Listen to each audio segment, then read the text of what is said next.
What were the early influences that shaped Agnon?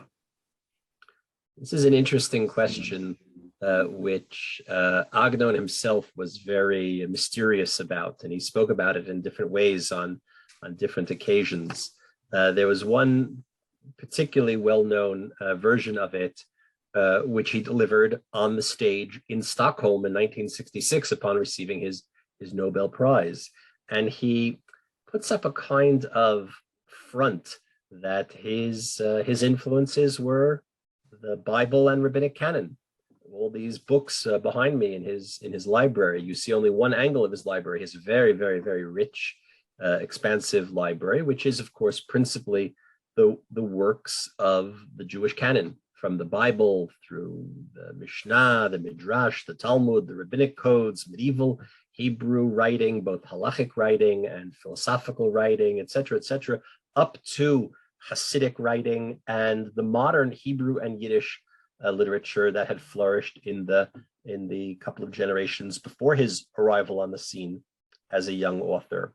There is no doubt that he saw himself as part of the continuity of the Jewish canon, even though he knew perfectly well that being a modern author meant that he was breaking from that code and that canon. But he was working from within the canon in that his modern stories, which are not necessarily on, at least explicitly on, religious themes, although very many of them are engaged intertextually, almost, I'm making air quotes, midrashically with the classical canon, principally with the world of Chazal, of the Talmudic sages, and his use of language and his use of references to the Talmud draws the reader in this kind of intertextual engagement. In the same way,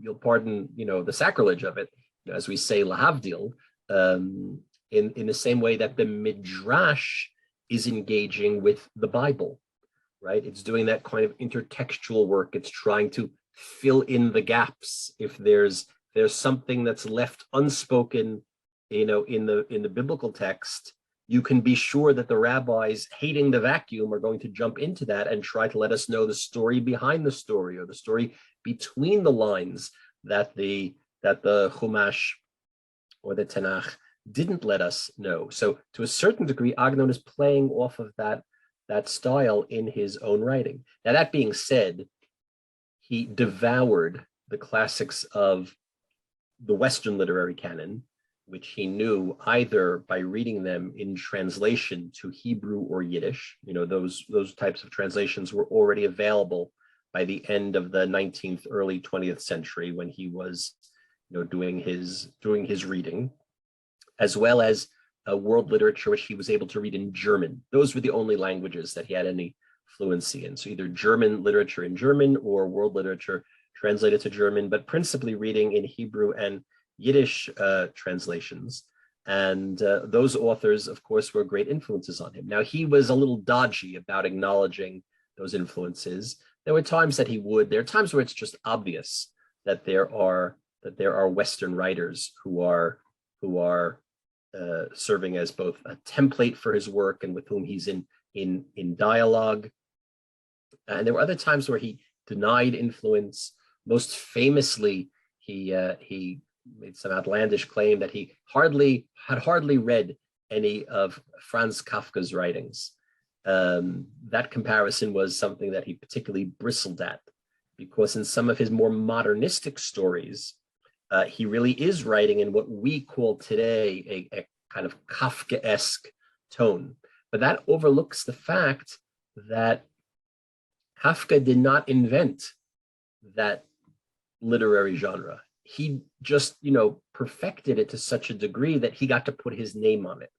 And in fact, Agnon was writing in that style in some very, very early works before he could have known or read Kafka's writing. So just because two things, sometimes resemble each other doesn't necessarily mean that that one bore the other. A person a person can closely resemble his own father as well as closely resemble his first cousin. But we know that, one is a coincidence and one is an influence.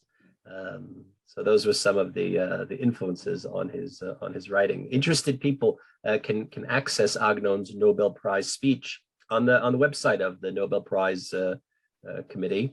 You can read the whole thing in translation. You can even hear audio clips of it. And he discusses some of these things, but like every autobiographical comment that he makes, it has to be taken with a grain of salt.